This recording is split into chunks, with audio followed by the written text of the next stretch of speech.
할렐루야. 이제 오늘부터 11주간 일과 영성이라고 하는 주제를 가지고 금요 기도회가 진행이 되는데요. 진행되는 각 시간마다 여러분의 삶과 가정과 일터 가운데 주님 주시는 은혜와 평강이 또한 깨달음과 또한 능력이 온전하게 전파되는 은혜가 있기를 주님의 이름으로 축원을 드립니다. 사실 오늘 말씀의 제목인 일과 심의 균형이 필요하다라고 하는 말씀은 너무나 일반 상식적인 이야기처럼 들립니다. 하지만 성경에서 말하는 일은 무엇일까? 또 성경에서 말하고 있는 이 쉼이라고 하는 것은 무엇일까? 라고 하는 질문들을 이 시간 한번 스스로 던져보고 그 답에 대해서 깊이 생각해 볼 수 있는 시간을 가진다면 우리가 매일같이 행하는 일과 쉼의 의미가 달라지는 이 밤이 되리라 저는 기대를 하고 있는데요. 그런 의미에서 오늘은 일과 쉼의 균형에 대한 말씀의 은혜를 함께 본문을 근거로 함께 나누어 보고자 합니다.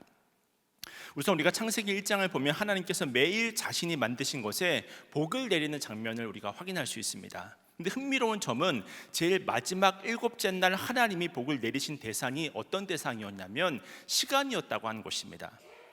우리는 하나님의 이 선언을 보면서 하나님께서 만드신 세상의 모든 것들, 즉 우리들 인간이든 또 공간이든 또 시간이든 이 모든 것이 하나님의 손에 있는 것이구나, 하나님께서 이 사실을 우리들에게 알려주신 것이라고 생각을 합니다. 우리 과연 그런지 우리 창세기 2장 3절 말씀인데요, 우리 함께 읽겠습니다. 시작. 하나님이 그 일곱째 날을 복되게 하사 거룩하게 하셨으니 이는 하나님이 그 창조하시며 만드시던 모든 일을 마치시고 그날에 안식하셨음이니라. 아멘. 이처럼 하나님께서는 일곱째 날을 복되게 하셨습니다. 그리고 이 날을 거룩하게 하시고는 하나님께서 친히 모범적으로 이 날을 쉬신 거예요. 그리고 창세기 2장 2절도 이어서 함께 좀 읽어볼 텐데요, 우리 함께 읽겠습니다. 시작.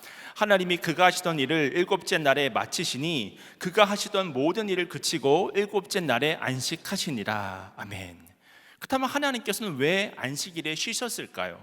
창조하시다가 우리들처럼 일하는 것이 너무 힘들어서 피곤하고 지치고 또 고단해서 쉬셨겠습니까? 절대로 그렇지 않잖아요.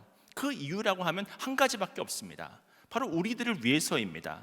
그리고 인간들에게 하나님의 창조와 안식이 어떤 관계가 있는지, 또 일과 쉼이 어떤 관계가 있는지를 보여주시기 위해서 친히 모범을 보여주신 것이죠. 그렇다면 우리는 일하고 나서 쉬는 것일까요? 아니면 쉬고 나서 일하는 것일까요? 마치 달걀이 먼저인가 닭이 먼저인가, 이런 질문과도 비슷한 질문일 수 있는데, 그러나 성경을 자세히 읽어보면 하나님은 일하고 나서 쉬셨습니다. 창세기 1장 5절 말씀을 보면 이런 말씀이 있습니다. 하나님이 빛을 낮이라 부르시고 어둠을 밤이라 부르시니라. 저녁이 되고 아침이 되니 이는 첫째 날이리라. 이 말씀이 어떤 것을 담고 있습니까? 하나님께서는 아침부터 저녁까지 일했다고 하는 사실을 우리가 본문을 통해서 확인할 수 있잖아요. 이처럼 하나님은 하루를 구분하시고는 다음날 아침까지 다시 일하기 시작하셨습니다. 그리고 저녁이 되면 또 하루가 마감이 되는 거예요. 그냥 하나님은 일하시고 쉬셨습니다. 그렇다면 인간은 어땠을까요? 사실 인간은 정반대입니다. 성경에서 말씀하듯 인간은 여섯째 날 창조가 되었잖아요. 그리고 인간이 창조된 후 맞이한 첫째 날은 일하는 날이 아니라 안식일이었습니다. 그러니까 6일째 창조된 인간은 하나님께서 안식하신 7일째가 인간이 맞이하는 첫째 날이 되는 것입니다. 다시 말해서 하나님이 이 세상에 창조하신 공기라든지 또 물이라든지 아니면 바다, 산, 동물, 식물들이 다 만들어진 다음에 이 모든 하나님의 창조 섭리를 마음껏 누리고 만끽하라고 하나님께서 우리에게 안식을 허락하여 주신 것입니다. 그러므로 우리는 안식과 쉼을 누리며 하나님의 나라를 향한 이 선물과 같은 은혜를 생각할 수 있어야 되는 거예요. 근데 우리는 왜 이 은혜를 충분히 누리지 못하고 늘 불만족 가운데 살아가는 것일까요? 그것은 하나님의 이 사랑을 깨닫지 못하는 것에서 오는 불안감입니다. 하나님께서 우리를 위해서 모든 것을 예비해 놓으셨고 앞으로도 우리의 삶에 모든 것을 예비하신다라고 하는 그런 확신이 없기 때문에 우리는 늘 불안한 인생을 살아갈 수밖에 없는 것입니다. 그래서 오히려 가지면 가질수록 더 불안합니다. 내 끝이 어떻게 될까 생각을 해보면 여러 가지 경우의 수들이 나오잖아요. 어떤 사람을 보니까 이렇게 끝이 났고 또 어떤 사람을 보니까 저렇게 끝이 났고, 그렇다면 나는 과연 어떻게 끝날 것인가? 게다가 이 사람의 인생이라고 하는 것은 다 끝나고 나면 허무한 것이지 어디에 소망이 있을 수 있겠습니까? 근데 이렇게 예배 자리에 나와서 하나님의 말씀을 듣고 보니까 하나님께서 우리 인간을 창조하실 때 이미 모든 것을 다 준비하시고 예배해 두셨구나. 그리고 앞으로도 우리의 삶을 축복해 주시겠구나. 이것을 생각하면은 자다가도 힘이 벌떡 솟는 거예요. 그렇게 우리가 주님 안에서 참 안식을 누릴 때 위로를 얻고 또 힘을 얻고 능력을 얻게 되는 줄로 믿습니다. 그럼 우리가 마음에 염려했던 것들, 미래가 어떻게 될지 몰라서 마음속에 늘 불안하고 근심했던 그 모든 것들을 일순간의 쉼을 통해서, 주님을 만남을 통해서, 예배드림을 통해서 다 내려놓게 되는 거예요. 주님, 내 두려움을 내려놓습니다. 내 모든 걱정과 근심을 내려놓습니다. 하나님께서는 항상 최선의 곳으로, 항상 완벽하고 좋은 곳으로 내 삶을 가득 채워주셨는데 나는 그 사실을 알지 못하고 늘 불안과 염려로 살았습니다. 내 어리석음을 하나님 앞에 고백합니다. 이러한 사실을 진심으로 고백하고 회개할 수 있을 때 우리는 복된 삶을 살 수 있는 것입니다. 이처럼 우리에게 있어서 일뿐만이 아니라 이 안식이 참 중요했기 때문에 성경은 십계명을 통해서도 안식일을 지키라고 명합니다. 그래서 사실 유대인들 같은 경우에는 이 십계명을 풀어서 이 613개의 조항, 하라는 계명과 하지 말라는 계명을 만들었잖아요. 하지만 오히려 예수님은 십계명을 단순화시켜서 하나님 사랑과 이웃 사랑이라고 하는 그런 계명으로 바꿔버리시지 않았습니까? 근데 하나님 사랑과 이 이웃 사랑을 연결시키는 계명이 있는데 그 계명이 무엇이냐면 바로 4계명 안식일을 지키라고 하는 계명이라고 하는 거예요. 그래서 출애굽기 20장 8절 말씀을 제가 좀 읽어드리면요, 안식일을 기억하여 거룩하게 지키라. 아멘. 그렇습니다. 우리가 이 말씀에서 확인할 수 있듯이 하나님께서는 안식일을 기억하라고 명하십니다.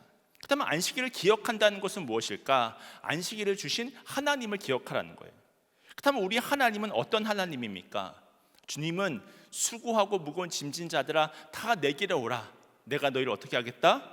쉬게 하겠다, 안식하게 하겠다, 평안케 하겠다. 이것을 약속해 주신 좋으신 하나님이 되시지 않습니까? 사실 저는 목회자이기 때문에 날마다 다양한 예배도 또 인도하고 또 성도님들과 또 성도님들의 가정을 위해서 기도할 때가 많은데요, 출산이면 출산, 또 아기가 돌이 되었을 때, 또 대학을 갈 때, 또 병원에 입원을 할 때, 또 개업을 했을 때, 또 돌아가시면 장례 예배까지 어린애 아이에서부터 노년에 이르기까지 모든 사람과 모든 일상의 삶이 다 제 관심사 안에 있는 것이거든요. 근데 제가 이렇게 어린아이를 볼 때 자기도 한번 살아보겠다고 배고픔만 울고 젖병을 힘있게 빠는 그런 모습들을 볼 때면 저도 모르게 정말 그 애처로운 마음이 들 때가 있습니다. 왜냐하면 앞으로 평생 저렇게 세상을 악착같이 정말 콧물을 흘리면서 어떻게 해서든지 살자고 아등바등하면서 살아야 될 텐데 라는 생각이 들어서 좀 안쓰러운 마음이 들어요. 그러다가 그 아이가 좀 크면은 유치원에 가고, 유치원에 가면 이 부모님의 등살에 학원을 여러 개 바꿔서 또 다니고, 또 2차 저차 타고 다니다가 또 이렇게 왔다 갔다 하다가 언제까지 저 인생은 방황하며 살아야 할까?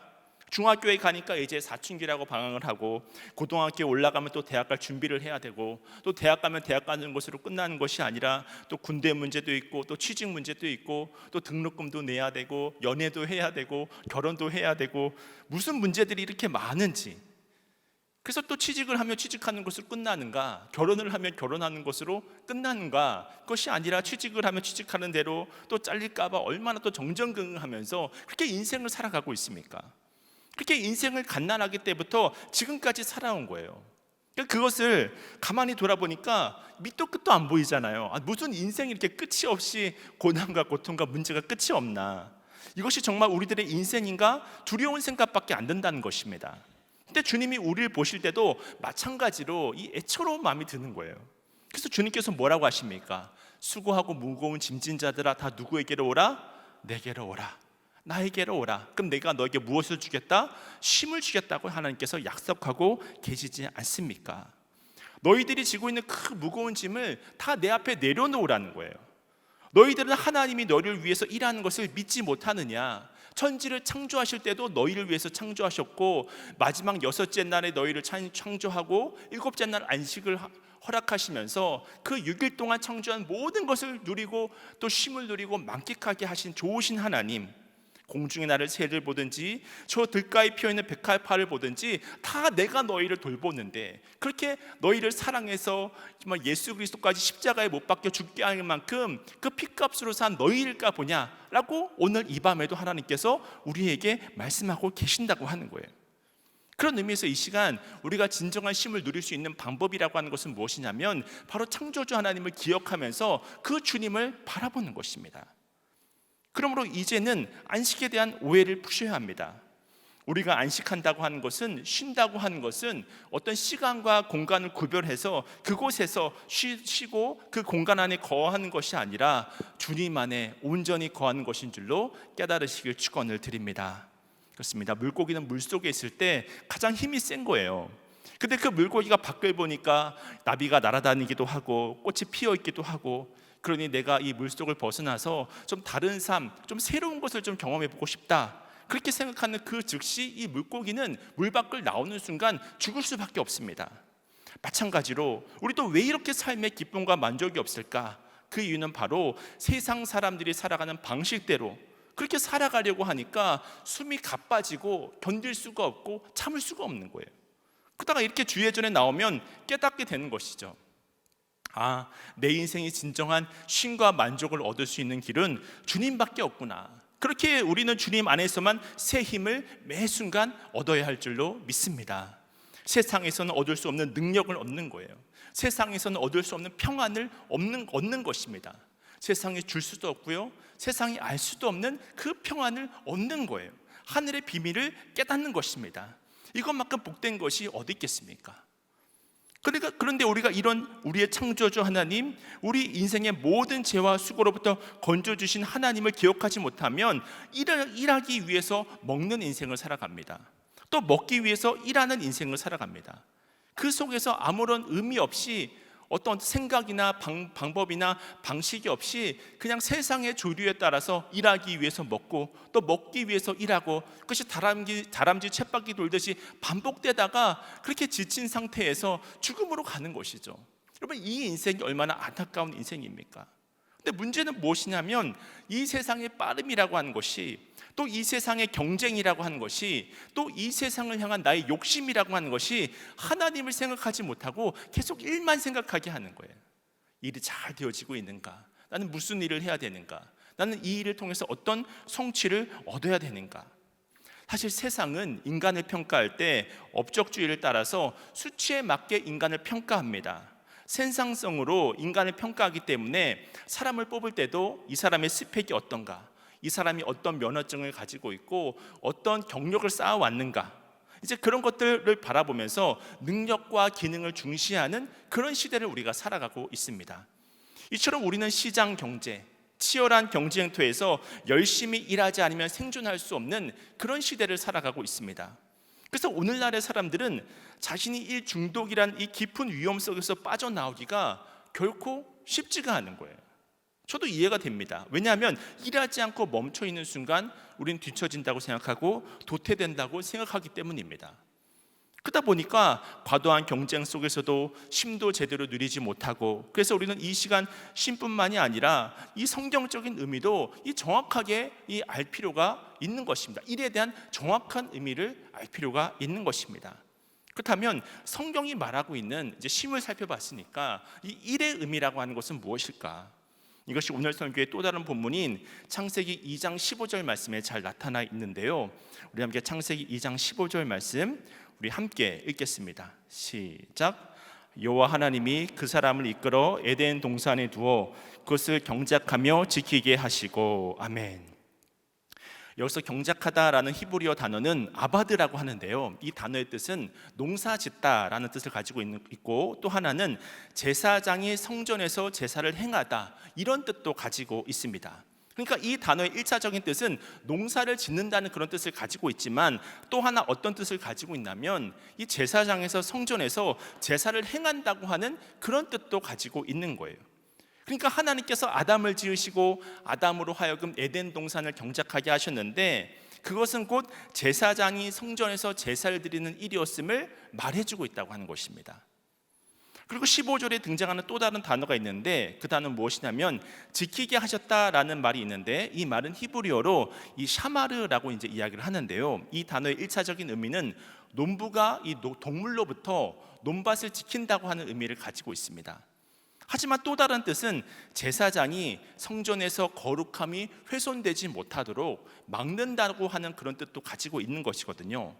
그러니까 아담이 에덴 동산에서 했던 그 모든 일들은 결국 결론적으로 보면 농사 짓는 일이었지만, 하나님이 보실 때는 그 일을 어떤 일로 보시냐면 성전에서 제사 드리는 일로 보셨다고 하는 것입니다. 그러니까 일터에서 일하는 행위는 곧 하나님께서 보실 때 예배 행위였다고 하는 것을 알려주고 있는 거예요. 그래서 창조시의 노동은 곧 예배였고 예배는 곧 노동이었다라고 하는 사실을 우리가 확인할 수 있습니다. 그러니까 일과 예배라고 하는 것은 따로 분리되는 것이 아니라 에덴 동산에서 일하고 있었던 모든 일들이 바로 예배가 되는 거예요. 그래서 종교개혁가 루터는 이런 말을 했습니다. 제가 그대로 좀 읽어드리면요, 세상에서 하는 모든 일은 하나님께서 우리의 가면을 쓰고 하신 일입니다. 그래서 우리가 하는 일은 다 하나님이 하신 일입니다. 우리가 부름받은 대로 일을 할 때 하나님의 손이 됩니다. 하나님을 생각하며 염소의 젖을 짠다면 그것은 거룩한 일이 됩니다. 이처럼 루터가 말한 대로 우리의 일과 예배는 분리되는 것이 아닙니다. 우리는 일하면서도 예배를 드리는 것입니다. 그래서 우리가 나에게 이 일을 맡기신 하나님을 생각하고 또 기억을 하게 될 때 우리는 진정한 예배자가 될 수 있는 거예요. 그러다 보면 단순히 우리가 일에 중독되어서 일의 성공을 추구하고 성취를 추구하고 다른 사람들보다 더 높은 자리에 올라가는데 신경 쓰는 것이 아니라 자연스럽게 일이 예배임을 기억하면서 일과 쉼 사이에 균형을 갖출 수 있다는 거죠. 그래서 우리가 무슨 일을 하든지 저처럼 목회를 하는 성직자뿐만 아니라 학교에서 아이들을 가르치는 일을 하든, 또 공무원으로서 나라 행정 일을 보든, 또 경찰들이 법을 집행하고 상인들이 가게에서 물품을 팔고, 또 부모들이 아이들을 가정에서 돌보고, 이 모든 일들이 사실은 다 하나님의 일이 되는 것입니다. 이렇게 우리의 일이 하나님과 연결될 때 이것이 곧 예배가 되는 것이고, 이것이 곧 예배가 될 때 삶의 예배가 실현될 수 있는 거예요. 그러므로 우리는 우리의 일터에서 삶의 예배를 드려야 합니다. 그렇게 우리가 매 순간 하나님의 창조 섭리를 기억하게 될 때 삶이 예배가 되고, 과도한 경쟁과 성공주의에서 벗어나서 참된 쉼을 누릴 수 있게 되는 것입니다. 하지만 안타깝게도 아직도 많은 우리 신앙인들이 이 세상에서 말하는 돈, 명예, 권력에 취해서 자신의 욕심을 그곳에 투영시키고 있습니다. 그러다 보니 제대로 쉬지도 못하고 일을 하면서도 예배 드리는 것이 아니라 세상의 성공 방정식대로 무조건 많이 벌고 높은 자리에 올라가기 위해서 그렇게 아등바등 애쓰면서 살아가게 되는 거예요. 근데 여러분이 한번 생각해 보세요. 100명이 모이든 1000명이 모이든 다 1등만 바라보며 살아가니까 늘 99명은, 또 999명은 늘 1등에 대한 박탈감이 있는 거예요. 그리고 또 1등이라고 해서 영원한 1등인가요? 또 언제 10등이 될지, 또 언제 100등이 될지 아무도 모르는 것이 우리들 인생이 아니겠습니까? 그러니 그 인생이 여러분, 하나님이 없는 그 인생, 하나님이 없는 일, 하나님이 없는 쉼이라고 하는 것은 얼마나 고단하고 피곤합니까? 하지만 앞서 말씀드렸다시피 예수님께서는 수고하고 무거운 짐진 자들은 다 내게로 와서 쉬라고 말씀하셨습니다. 이처럼 우리가 일을 할 때나 쉼을 누릴 때 언제나도 그 순간에 일을 하면서도 또 쉼을 누릴 때도 하나님을 기억하고 생각하게 되면 그 순간 우리의 입술의 고백 속에서는 감사를 고백하게 되잖아요. 하나님을 찬양하게 되잖아요. 그때 내 어두운 마음속에 불안과 염려와 걱정과 금식음으로 가득 찬, 또 질투와 시기로 가득 찬, 또 분노로 가득 찬 내 마음속에 빛이 비추어지고 그 순간 삶의 의미가 깨달아지고 가치 있는 인생, 하나님이 기뻐하시는 인생, 감격하고 감사하고 하나님을 찬양하는 인생으로 변화될 수 있지 않습니까? 이것이 바로 신앙인들이 누릴 수 있는 진정한 기쁨과 감사가 아니겠습니까? 바라기는 그런 의미에서 우리가 아무리 바쁘다고 하더라도, 이 거친 세상 속에 살아남기가 참 힘들다고 하더라도 모든 순간 내 인생에, 또 우리 인생의 모든 짐을 대신 짊어져 주시는 우리 주님을 매 순간 기억하실 수 있기를 축원을 드립니다. 그러므로 과도한 경쟁과 욕심에서 벗어나서 우리가 해야 될 일은 무엇이냐면 쉴 때나 일을 할 때나 그 성경의 참된 의미를 깨닫고 예배자로 사는 거예요. 주님을 만나는 참된 예배자로 사는 것입니다. 그때 일과 쉼이 균형을 이룰 수 있는 거예요. 다르게 밸런스를 잡을 수 있는 방법이 없습니다. 왜냐하면 우리는 늘 욕심에 따라 살기 때문에 절대로 그렇게 될 수가 없어요. 항상 그 사실을 기억하시고 매 순간 주님을 바라보심을 통해서 참된 쉼과 일의 균형을 통해서 늘 승리하는 삶을 살아가실 수 있는 여러분 모두가 되시길 주님의 이름으로 축원을 드립니다.